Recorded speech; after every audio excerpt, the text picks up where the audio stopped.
do you think you have to capture someone's attention online? 10 seconds? 5?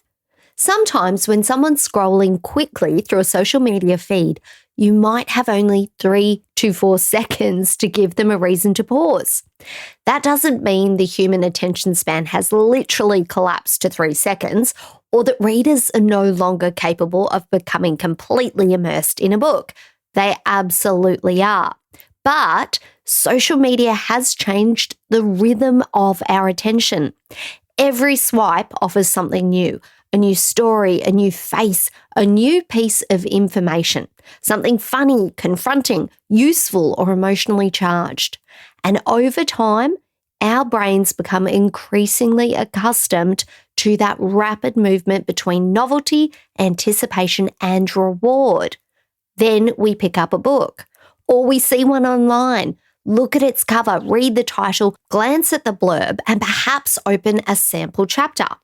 And the habits we've developed while scrolling don't simply disappear because we've moved from our phones to a book. So what does that mean for you as a writer?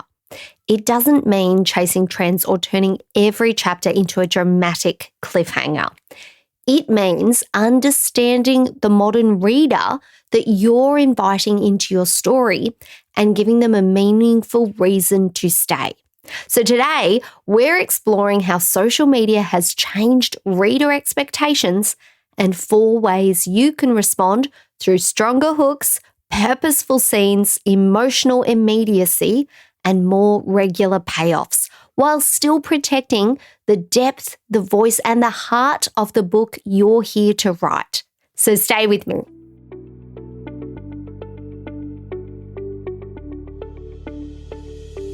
If you feel called to write a book, but writer's block, procrastination, and self-doubt keep pulling you from the page, you're not alone, and you're not meant to stay stuck.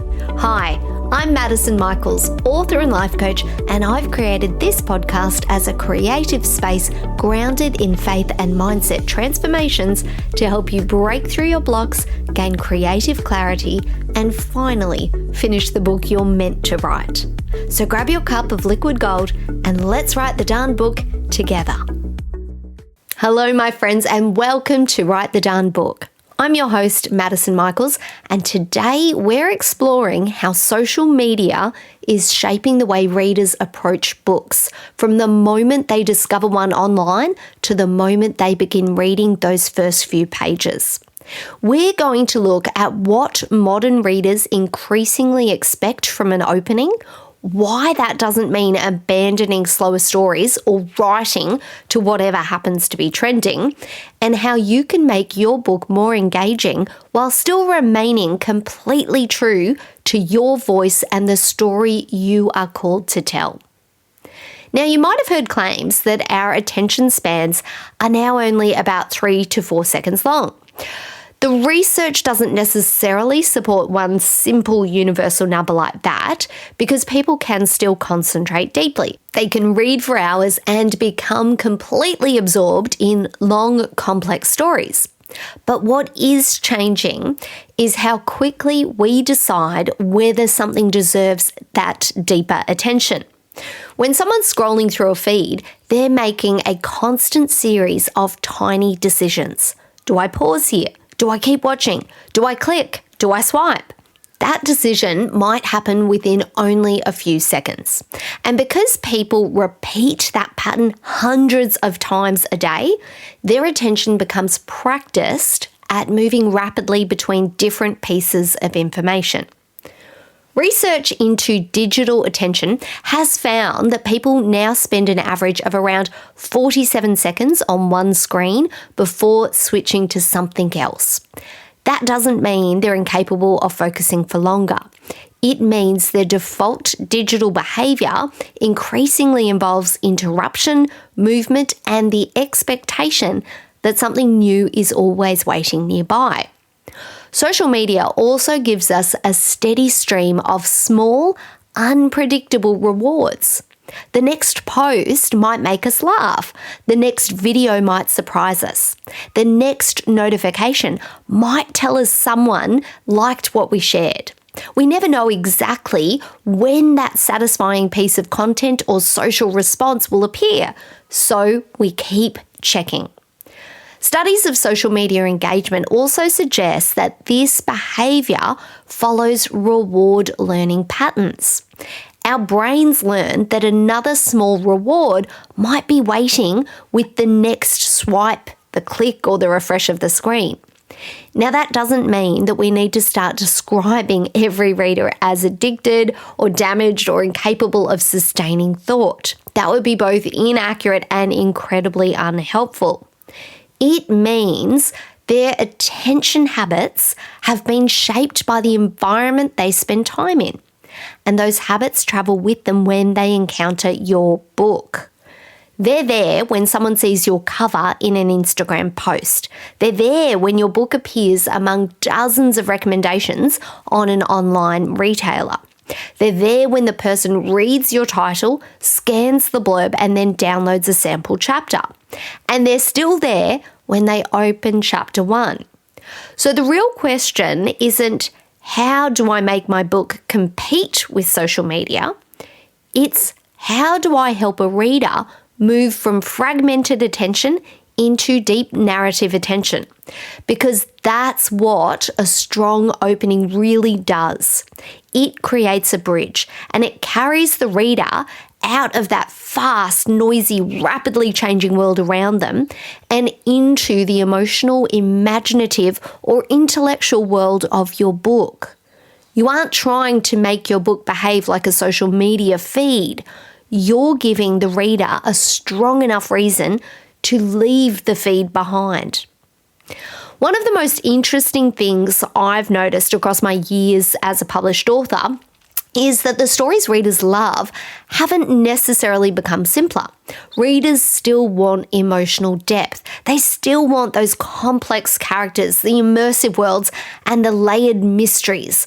They still want those thoughtful ideas and the relationships that develop across an entire book or a series. They'll read a novel that's 400, 500, or even 700 pages long when they are invested in what's happening. So I don't believe social media has destroyed readers' capacity for depth. What it has done, though, is change the entry point into that depth.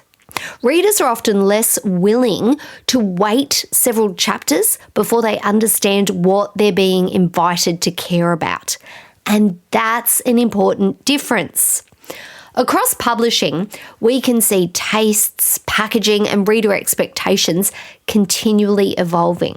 Hooks are becoming clearer, blurbs are becoming more direct, and the central or emotional promise is often presented earlier because the book has to communicate its value in a really crowded environment.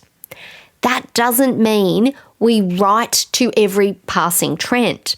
And I've never believed in contorting your story to resemble whatever happens to be selling this month. Because by the time you write it, then edit it, and then publish that book, the trend has probably already moved on. Your voice matters and your story matters. The experience you want to create for your reader matters too. But staying true to your story doesn't mean ignoring the world in which that story is being received. The readers who loved your work 5 or 10 years ago are also spending time in this changing digital environment. Their lives are busier, their phones are nearby, and their attention is being pulled in multiple directions. They might still adore your voice and trust you as an author, but their everyday habits around attention, stimulation, and reward have continued to evolve. So this isn't only about gaining new readers, it's also about recognizing that your existing readers are changing. And the answer isn't to manipulate them with endless twists or manufactured tension that doesn't belong in your book. It's to become clearer about the promise you're making. I think of it this way. When readers begin a book, they're handing the author their attention. They're trusting that the time and emotional energy they invest will eventually be rewarded. Now, in the past, readers might have been more willing to grant a book a longer settling in period before deciding whether that trust was justified. Today, many readers are looking for an earlier signal. They want to feel that something is moving. And that might be a mystery beginning to form. It could be an emotional wound they recognise in the character, or it might be a relationship carrying tension beneath the surface. It could also be a question that they need answered, a promise of transformation, or simply a distinctive voice that makes them want to hear more. The signal doesn't need to be loud. It does, however, need to be clear.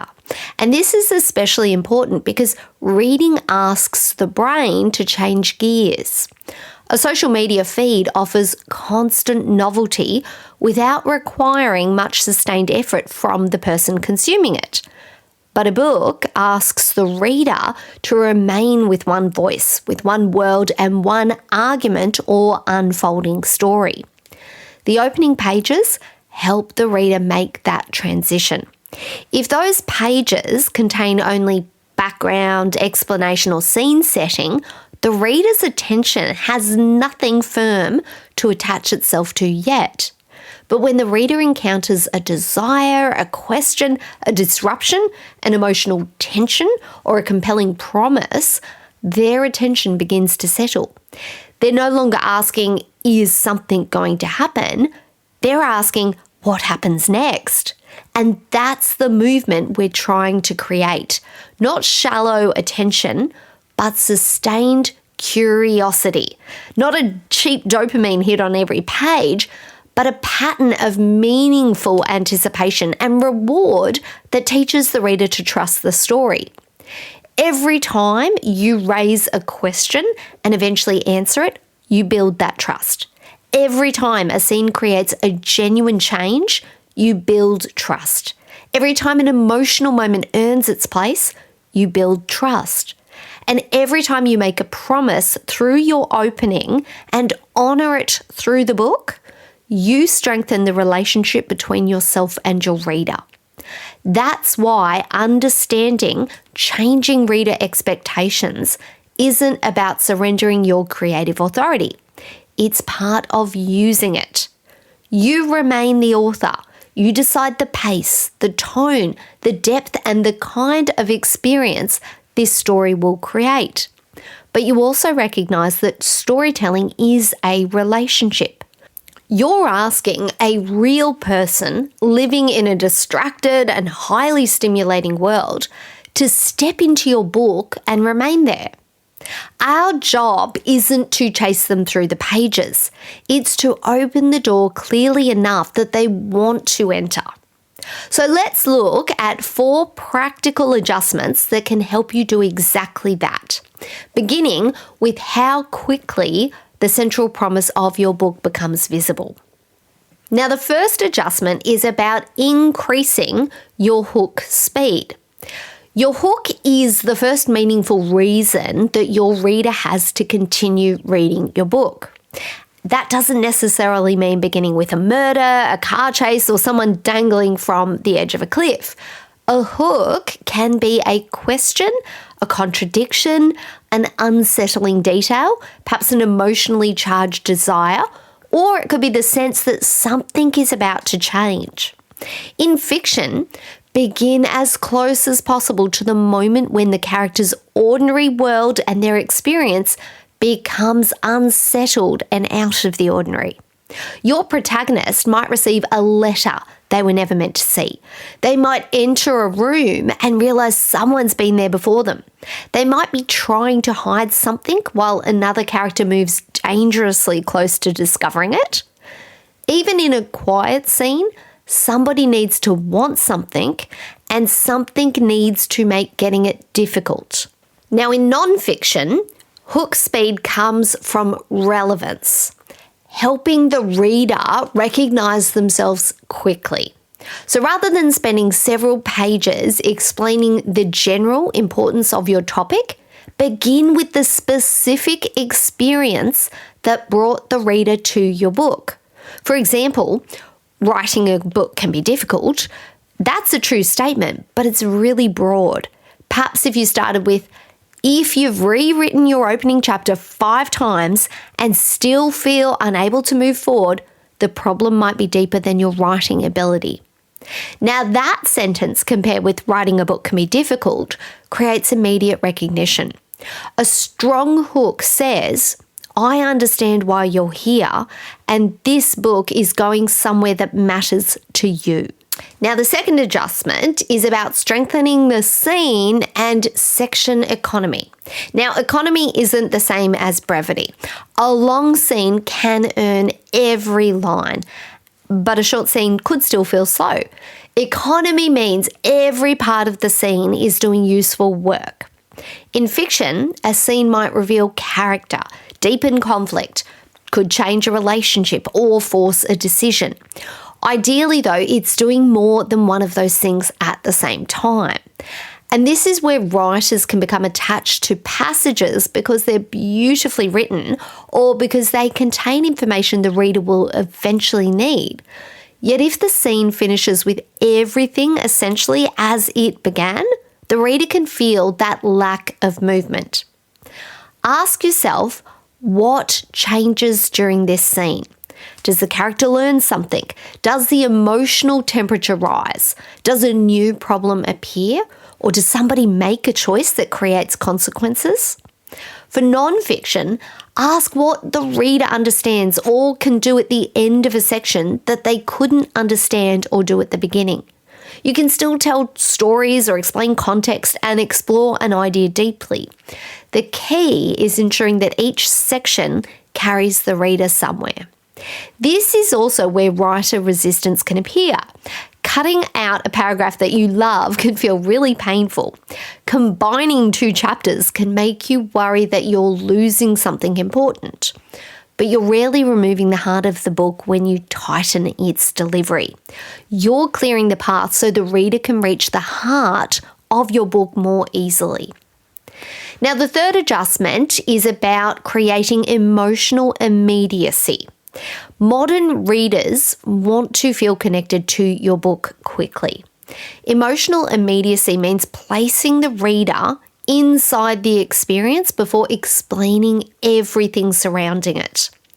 In fiction, you might be tempted to begin with your protagonist's backstory so that the reader understands why they're anxious or guarded or angry. But emotional connection often arrives faster when the reader first sees that emotion shaping a present choice. So let us feel the character hiding the letter. Let us hear the lie they tell, or let us notice the moment their hand hesitates over the door. The backstory can come later once we care enough to ask why they reacted that way. For non-fiction, emotional immediacy comes from naming the reader's lived experience with precision.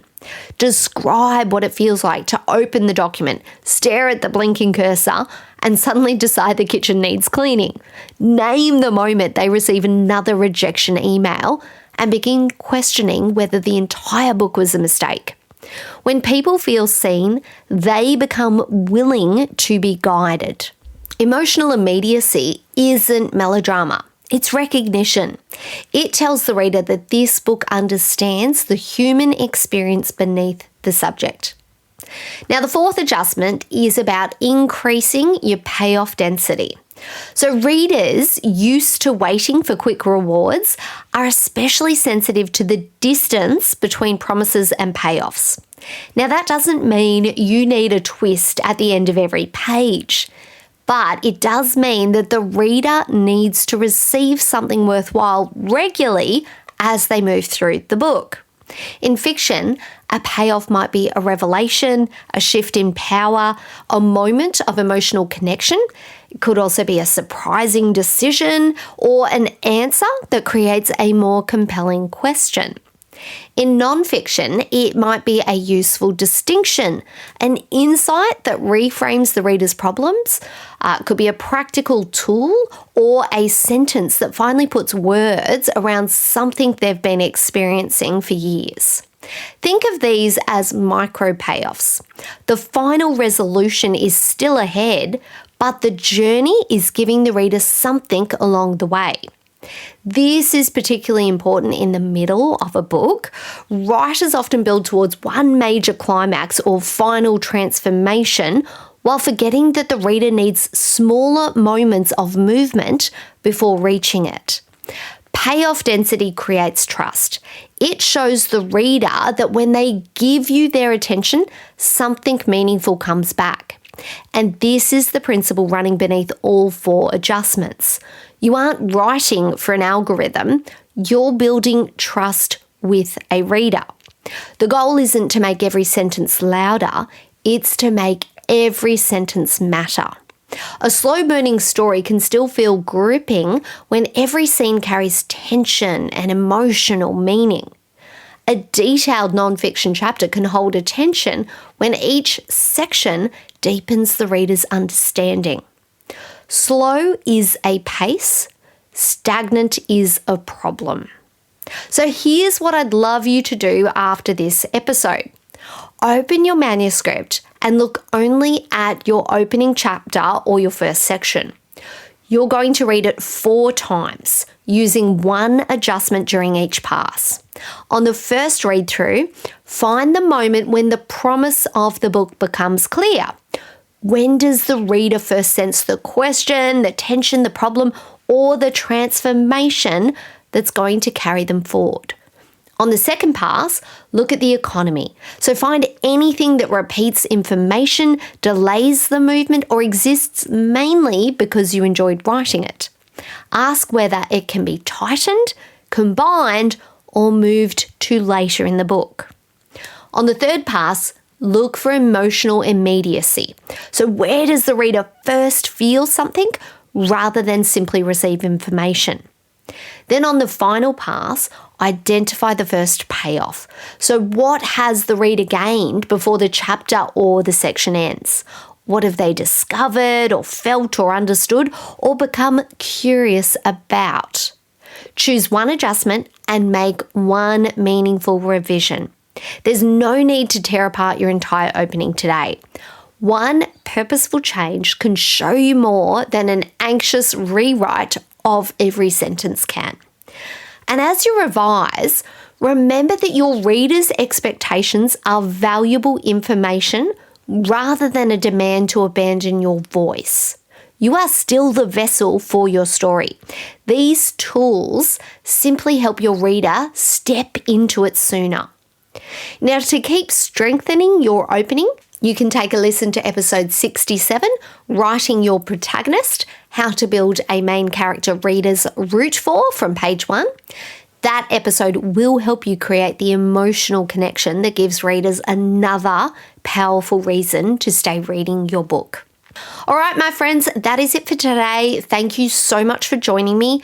Go and open those first pages, look at them through your reader's eyes, and make the promise of your book easier to feel. And remember, you are the vessel for your story. So let the words flow through you and onto the page. Until next time, my friends, take care and let's write the darn book together. My friend, I hope today's episode gave you exactly what you needed for your writing journey.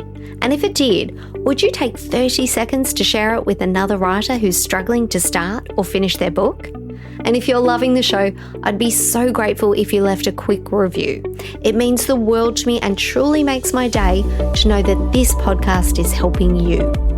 And as you head back into your week, I hope you feel more supported and connected to your creativity.